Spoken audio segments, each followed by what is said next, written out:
Hello friends. आज की video में मैं आपको ऐसे ही लाइनस की एक इम्पोर्टेंट कमांड के बारे में बताऊंगा और उसको यूज़ कैसे करते हैं इस बारे में बताऊंगा। तो कमांड का नाम है डिग। डिग एक काफ़ी ज़्यादा यूज़ होने वाली कमांड है जो बहुत सारे लाइनक्स एडमिनिस्ट्रेटर यूज़ करते हैं। डिग की फुल फॉर्म है डोमेन इंफॉर्मेशन ग्रुपर। ये क्या करती है, डीएनएस से रिलेटेड जितनी भी क्वेरीज हैं वो जो उनसे इसको आपको शो कराती है। जैसे कि इसके नाम से ही जाहिर है, डोमेन इंफॉर्मेशन ग्रुपर, यानी ये डोमेन से रिलेटेड जितनी भी इंफॉर्मेशन है वो सारी की सारी आपको शो कराती है। ये बाय डिफ़ॉल्ट इंस्टॉल नहीं होती, आपको इसको इंस्टॉल करना पड़ता है। कमांड है डिग की। पहले मैं आपको रन करके दिखा देता हूँ। ये देखिए कमांड नॉट फाउंड का एरर आ रहा है। ये मेरे सिस्टम के ऊपर बाय डिफ़ॉल्ट इंस्टॉल नहीं है, तो हम फ्रेश इंस्टॉलेशन करके इसको यूज़ करके देखेंगे।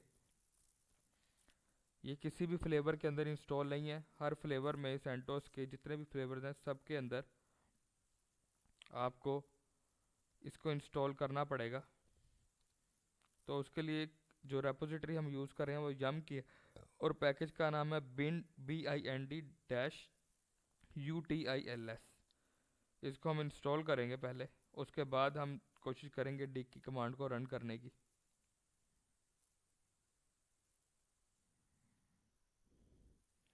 इसमें टाइम लग सकता है और ये आपके इंटरनेट की स्पीड के ऊपर भी डिपेंड करता है। फाइल का साइज़ ज़्यादा बड़ा नहीं है, बड़ी आसानी से डाउनलोड हो जाता है। मैंने इसको आपके सामने इंस्टॉल कर लिया है। तो इस पैकेज को आपको स्टार्ट या रन करने की ज़रूरत नहीं है, ये वैसे ही रन करेगा। पहले जब मैंने ये कमांड रन की थी मुझे एरर मिला था कमांड नॉट फाउंड का। अब देखते हैं कि मेरे पास क्या इन्फॉर्मेशन आती है। तो यहाँ पर जो मेरे पास इन्फॉर्मेशन डिग करने से आई है वो है एक तो जो मेरी डोमेन है वो, उससे रिलेटेड जो मेरी आईपी है वो, और मज़ीद जो इन्फॉर्मेशन है उसके बारे में भी आपको बताऊंगा। डिग का मेरे पास वर्जन आ गया, वो आ गया, और जो मेरे पास जो क्यूरीज क्यूरीज जनरेट हुई हैं उसका मुझे पता चल गया कितनी क्यूरीज जनरेट हुई हैं। ठीक है, एक क्यूरी हुई है और उसका भी मुझे आंसर मिला है। तो डिग की कमांड ने रन करना शुरू कर दिया। अब इससे रिलेटेड हम और भी काफ़ी सारी चीज़ें निकालेंगे। इसमें यह है कि अगर आप ए रिकॉर्ड निकालना चाहते हैं तो प्लस शॉर्ट के साथ, तो वो कैसे निकालेंगे। सेम यही हम गूगल को ही यूज़ करेंगे। आप अपनी कोई भी डोमेन जिसका आप सर्च करना चाहें वो कर सकते हैं। तो digoogle.com, उसके बाद प्लस शॉर्ट का स्विच यूज़ करेंगे तो यहाँ पर मेरे पास ए रिकॉर्ड्स आ जाएंगे। तो ये मेरे पास जो वैल्यू है ये फ़िलहाल गूगल का है, यही एक ए रिकॉर्ड आया। मैं यहाँ पर लिख देता हूँ याहू। तो मेरे पास याहू का जो ए रिकॉर्ड होगा प्लस शॉर्ट के साथ वो आ जाएगा। यहाँ पर देखिए याहू के ज़्यादा रिकॉर्ड्स थे तो ज़्यादा शो हुए।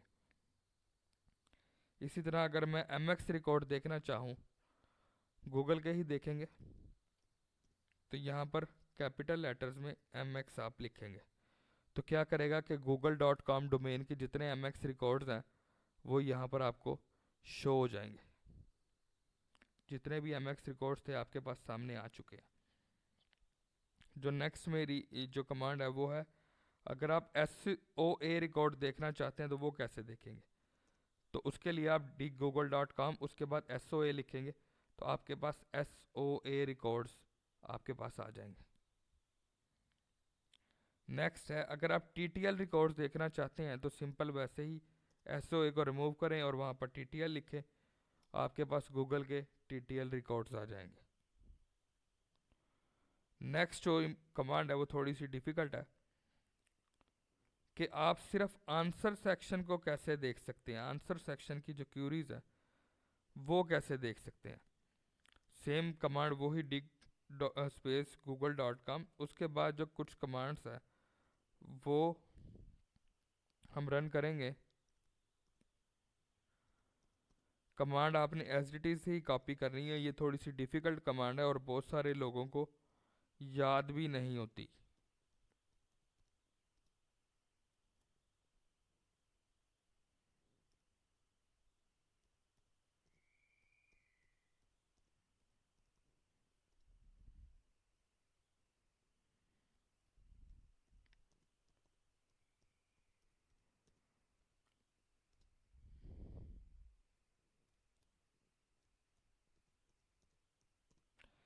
इसमें आप क्या करते हैं, सिर्फ जो आंसर सेक्शन है उसकी क्यूरीज आपके पास आएंगी।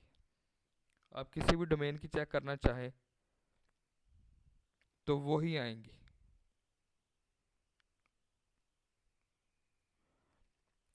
यहाँ पर मेरे से गलती होगी, मैंने नो में एन की जगह ओ की जगह पी लिख दिया था। तो ये देखें, जैसे ही मैंने इसको रन किया, मेरे पास जो आंसर सेक्शन है सिर्फ वही क्वेरीज आई हैं। अगर आप इनमें से एडिशनल या ऐसा कुछ रिमूव करना चाहें तो वो भी आप कर सकते हैं, वो चीज़ आगे आगे रिमूव होती जाएगी।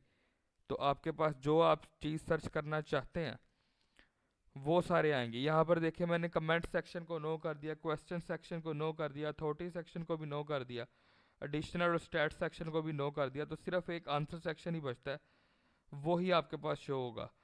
अगर आप इनमें से किसी एक सेक्शन को रिमूव कर देते हैं तो उसके रिजल्ट्स भी आना शुरू हो जाएंगे। नेक्स्ट जो मेरे पास कमांड है वो है, जितने भी डीएनएस रिकॉर्ड्स हैं उनकी टाइप्स के साथ आए, ऑल डीएनएस रिकॉर्ड्स टाइप्स। तो मैं गूगल के लिए ही यूज़ करूँगा, ताकि क्योंकि मोस्ट कॉमनली यूज आपके पास ऑपरेटिंग सिस्टम है,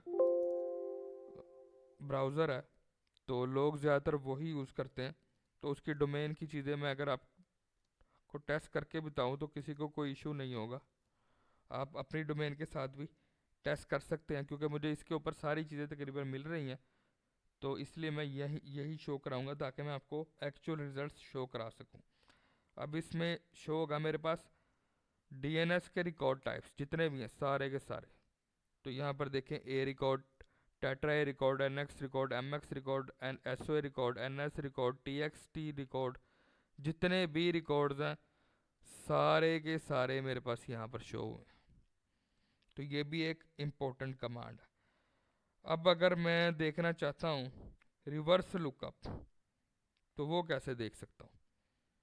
पहले मैं डिग करके आपको आईपी शो करा देता हूँ गूगल की। गूगल की आईपी है ये।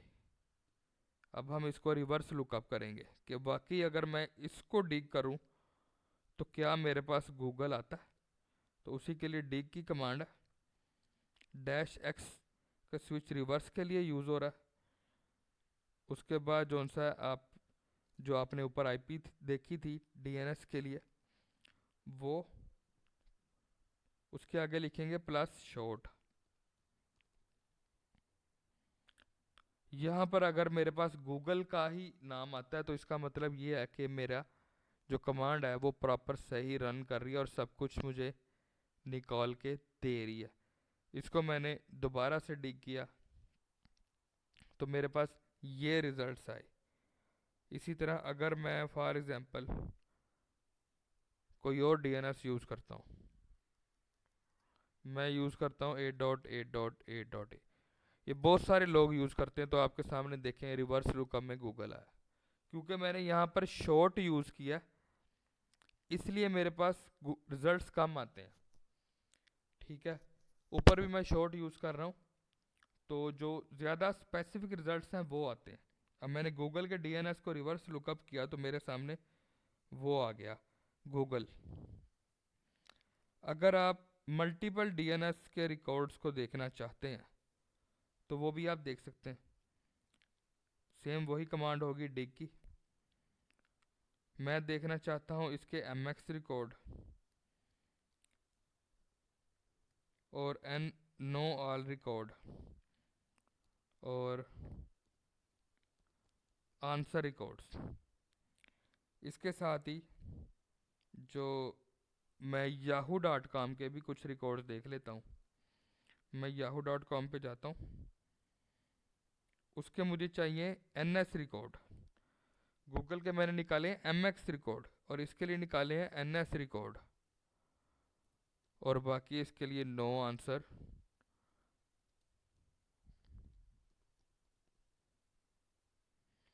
सिर्फ आंसर के रिकॉर्ड आएंगे गूगल और याहू दोनों के। यहाँ पर देखें मेरे पास दोनों के रिकॉर्ड्स आ गए हैं। इसमें आप एक से ज़्यादा डीएनएस के रिकॉर्ड्स निकाल सकते हैं जो आप चाहेंगे। तो ये एक कॉमन सी एप्लीकेशन थी जिसकी वजह से आप काफ़ी सारी चीज़ें निकाल सकते हैं। नेक्स्ट ये है कि अगर आप फाइल कोई क्रिएट करना चाहें एम एक्स रिकॉर्ड्स की, वो कैसे है।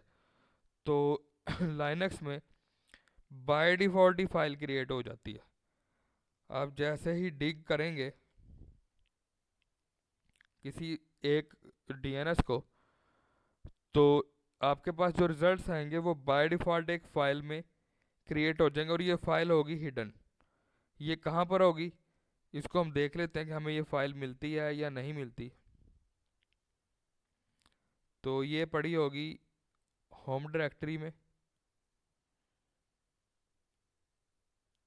फाइल का पाथ है .digRc डिग रिजल्ट्स। अब मैं देखता हूँ कि मुझे ये वाकई यहाँ से ये मिलता है कि नहीं मिलता।